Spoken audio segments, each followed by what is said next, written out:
Hello everyone, this is going to be quite a quick unboxing, partly because I've shown you two of these cleaners before, and also I'm in the middle of recording Shark Week, so all my time this week is taken up by filming Shark vacuum cleaner videos. But a vintage machine has arrived just now in quite what I would say inadequate packaging, so I've got to open it now to see if it's smashed to smithereens. So I'll just go and fetch it from the hall.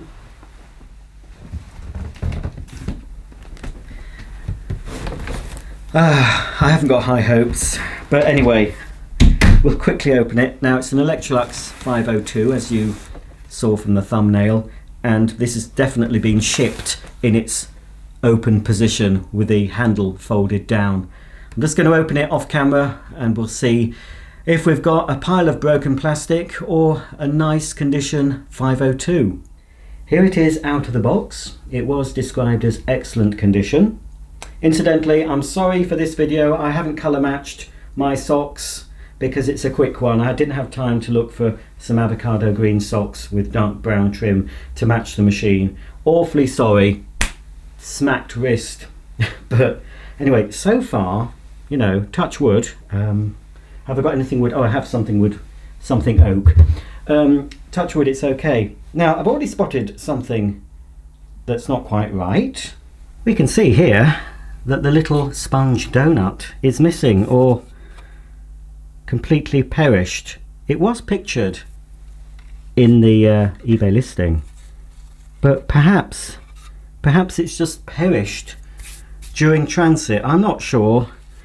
I'm not bothered. I've got a few spares, but that has just, well, it's turned to dust, so we'll get rid of that.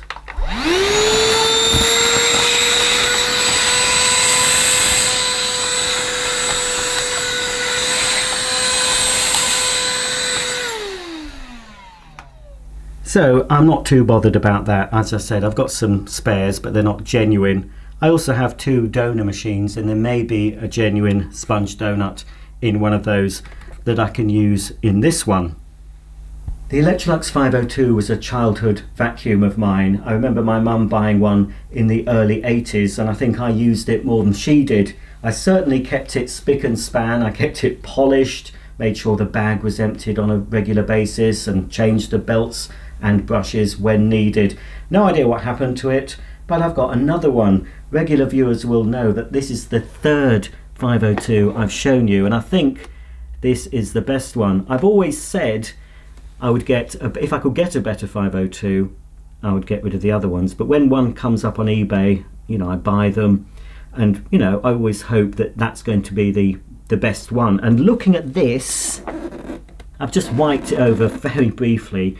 This one is in very, very good condition, so if it runs smoothly, I'll be very happy, although I've got two donor machines, so out of the three 502s I've got, I'm going to get one superb machine, but certainly the body of this is by far the best. Bag inside, it looks genuine.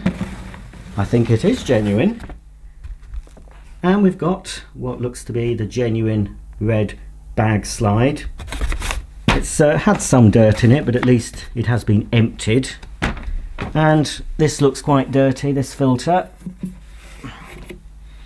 Yeah, quite a dirty filter. I've got some genuine spares, and also the fixed filter at the bottom, that can be washed, but I do have a couple of spare ones of those as well, but that one will certainly need replacement.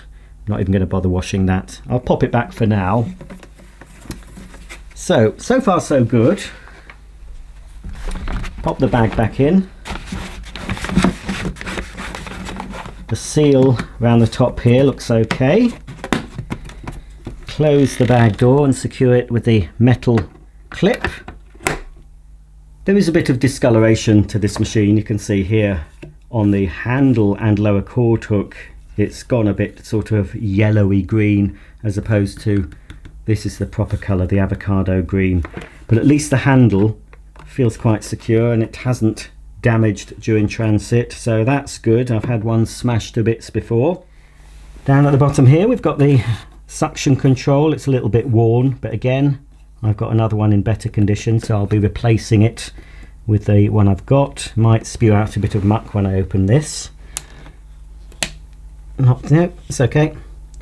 Of course, that's the hose port where we slide in the hose for above floor cleaning. I've got a couple of sets, old and new, for that, so that's okay. And here at the bottom is the foot operated pedal to release the handle.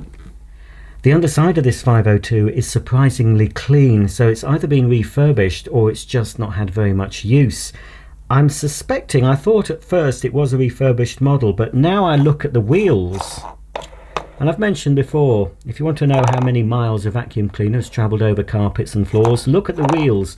And these ones, they're in pretty good shape. They're not pitted, they're not damaged, both the front and the back wheels. So I'm suspecting that this possibly has just not had very much use. That feels quite slack, so it will need a new belt.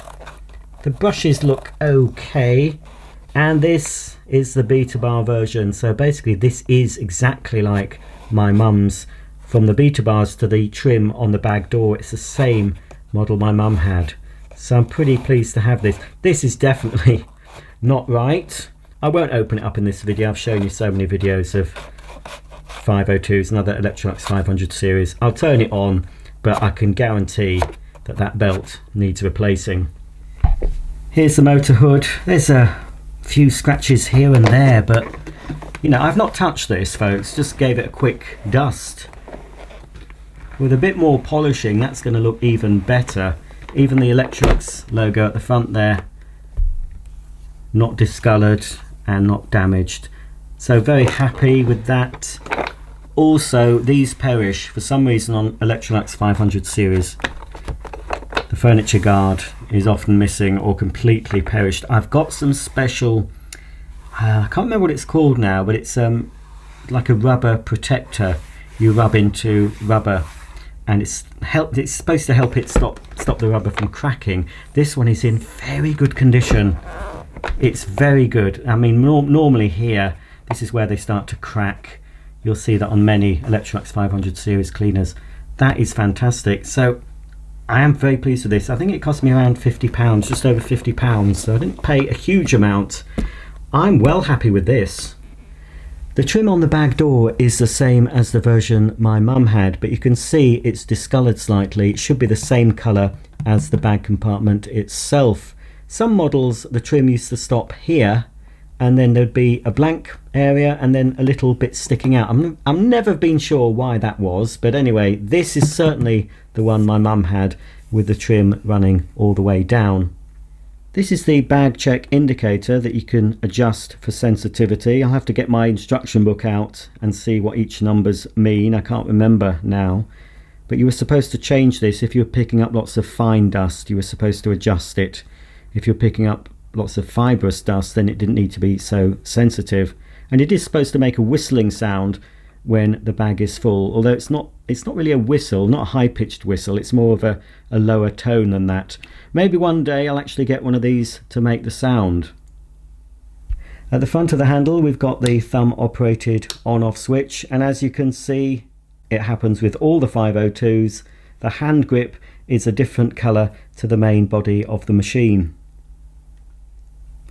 The strain relief where the cord enters the machine is in good condition. I'm not sure if that's original. I think it is. It might have come in a dark brown colour, but comment if you know. I think they used to do them in this colour as well, but I'm not 100% sure, but I'm not bothered. At least it's intact, not broken. Often they break here at the top. And just around the back of the handle, again, it's not broken. We've got the top cord storage hook that rotates. I was just about to plug this Electrolux 502 in when I noticed something that doesn't belong with this machine, and that's this. This, I think, comes from a Hoover Junior, and that goes at the bottom of the handle, just near where the cord enters the machine. I think that's another sort of strain relief. I'm not sure what that's doing on an Electrolux cleaner. What should be here, and I've got spares of, should be a little grey clip that will secure the rest of the cable to the machine when it's wound up, to stop it sort of falling down and unravelling. Well, I'll switch the machine on out the cleaner, plug it in.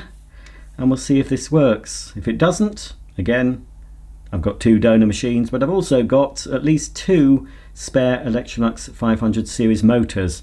So the bodywork's in good condition. Even if it blows up, I'm still pleased with what I've bought. Okay folks, is it going to end in tears or a big bang? Here goes. Well, it's going to end in nothing. Right, let's turn that off.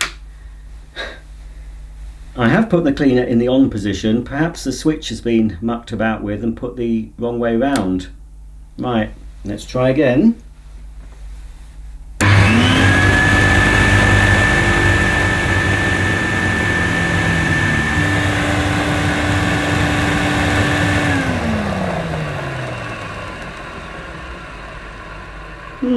Yeah, the motor sounds smooth. Yeah, this is either been refurbished. It might still have had little use, but I think something's happened to this, because I think I made this mistake when I was a child. What I did with my mum's, to be honest, I replaced this because I always liked the neon light that my granddad and grandma's Electrolux 504 had, and I was a bit disappointed that the 502 didn't have the neon light. So I don't know how old I was, but I remember buying a neon light to fit this, and I replaced this one, this plain brown, with a neon one. And it can go up either way, it doesn't, you know, but that is definitely the on position with it down. So that's been put in the wrong way. I'll give it a quick push, but as I said, this is definitely going to need a new belt.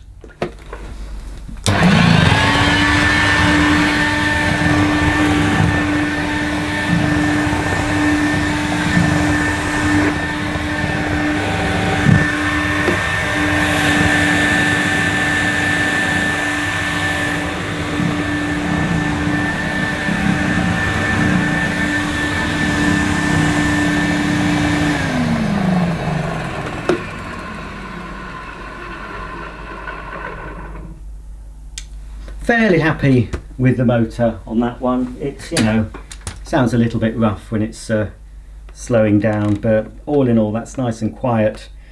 Obviously there was no rumble from the brushes because the brushes were hardly moving. In fact, we'll just quickly plug it back in. Hopefully it won't blow up. Not sure where the suppressor is on these. I think it's in the base of the machine, not near the handle like the later ones.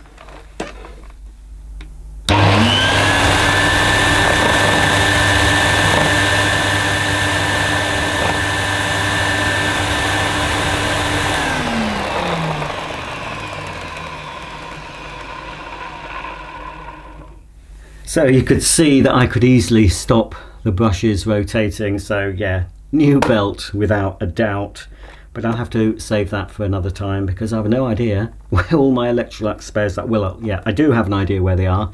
It's just I can't get to them at the moment. So this will be carefully put away. You know, I'm really pleased with it. I think this will look very nice next to the 504 I've got, my grandparents' vacuum, and my lovely 345 cylinder. So that's three, what I would consider three classic Electrolux machines from my childhood: the 502, the 504 and the 345. This one is definitely the best of the three that I've got, and when I've taken parts I need from the others, I will have one fine example, another example I can sell to another person who wants a 502, and then maybe the third one I'll just split that up for spare parts.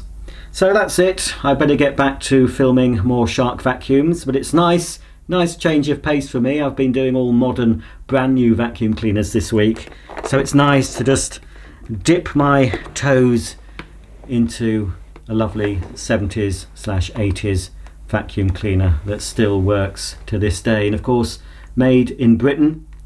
Well folks, that's the end of today's video on yet another Electrolux 502. I was always hoping to get one in good condition, and finally my search is over. This is definitely a keeper. This is the ultimate one. Apart from finding a new in the box one, I think this is certainly the best. I don't think I'm going to better this one.